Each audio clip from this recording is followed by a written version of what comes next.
ఆ మూమెంట్ నేను ఎక్స్ప్రెస్ చేసుకోలేకపోయాను. అసలు చాలా చాలా హ్యాపీయెస్ట్ మూమెంట్ అండి.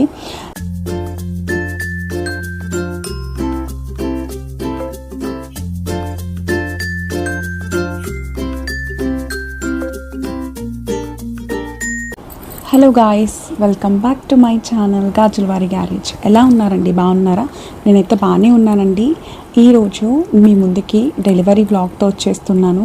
అంటే నా డెలివరీ అయిన తర్వాత ఇది ఫస్ట్ వ్లాగ్ నేను మీతో షేర్ చేసుకుందాం అనుకుంటున్నాను. నా డెలివరీ ఏ రోజు అయింది, అండ్ నాది సి సెక్షనా లేకపోతే నార్మలా, అండ్ బేబీ జెండర్ అన్నీ కూడా ఈ వీడియోలో నేను మీతో షేర్ చేసుకుందాం అనుకుంటున్నా. అండ్ ఈ వీడియో నాకు చాలా చాలా ఇంపార్టెంట్ అండి. అండ్ చాలా నాకు ఎమోషనల్ అయ్యే వీడియో. ఎందుకంటే మా ఫాదర్ ఇలా అయిన తర్వాత నేను కన్సీవ్ అయ్యాను. సో నేను మా ఫాదరే వచ్చేస్తున్నారు అని చెప్పి అనుకున్నాను. సో అవన్నీ కూడా నేను ఈ వీడియోలో నేను మీతో షేర్ చేసుకుందాం అనుకుంటున్నానండి. సో నేను జూన్ 17th అయితే హాస్పిటల్లో జాయిన్ అవ్వమన్నారు. సో 17th మార్నింగ్ అయితే మేము హాస్పిటల్కి అయితే వెళ్ళిపోయామండి. 6 కల్లా వచ్చేయమని చెప్పారు. సో నాకు ఆపరేషన్ 8 to 9 మధ్యలో అయితే చేస్తామని చెప్పారు. సో నేను మార్నింగ్ 6 కల్లా అయితే వెళ్ళిపోయి అడ్మిట్ అయ్యాము. ఆల్రెడీ ముందే చెప్పారు 1 week ముందు 17th వచ్చి జాయిన్ అవ్వమని చెప్పి. సో ఆ రోజు జాయిన్ అయిన తర్వాత ఒక 20 minutesలోనే నాకు ఆపరేషన్ అయితే చేసేసారండి. ముందుసారి అంటే నా ఫస్ట్ బేబీకి ఆల్రెడీ సి సెక్షన్ అయ్యింది. సో దానివల్ల ఈసారి నార్మల్ అయితే అవ్వదు.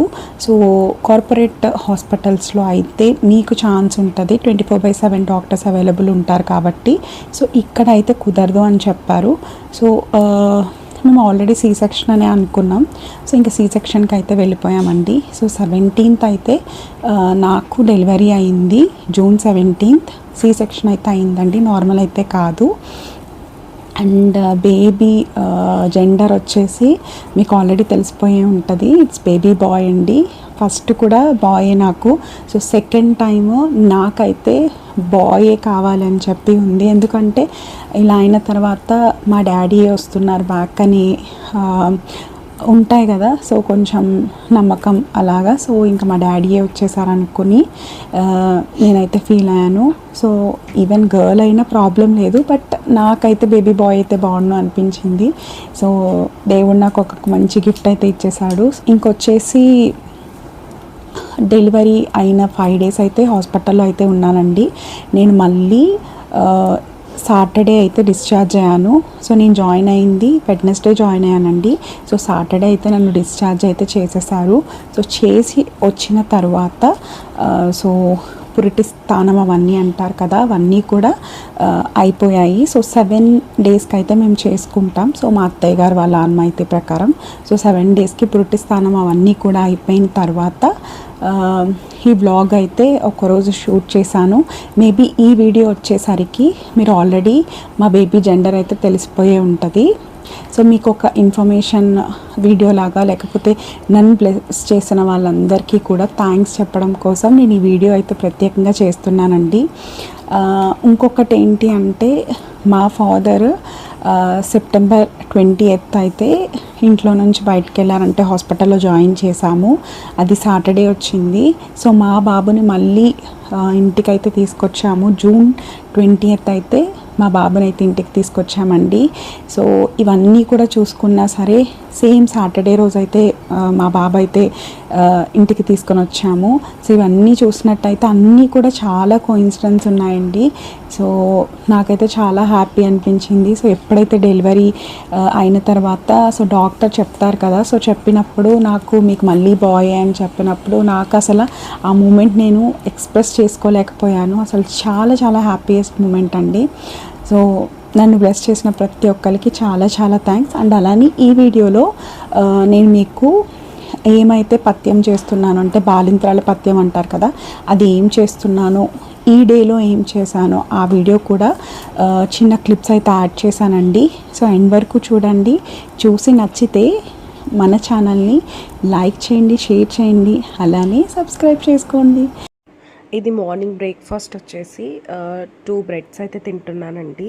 విత్ కాఫీ ఆర్ టీ అయితే తీసుకోవచ్చు అని చెప్పారు, లేకపోతే మిల్క్తో అయినా పర్లేదని చెప్పారు. ఇంకా ఆఫ్టర్నూన్ లంచ్ వచ్చేసి నెయ్యి, కారప్పొడి అండి. రైస్ కూడా కొంచెం మెత్తగా అయితే తినాలి అని అన్నారు. సో పత్యం అప్పుడు అన్నీ తినకూడదు కదా, డాక్టర్స్ అయితే అన్నీ తినేయమని చెప్పారు. బట్ పెద్దవాళ్ళు అన్నీ తినకూడదు అంటారు కదా, అట్లీస్ట్ ఒక 3 to 6 months అయినా.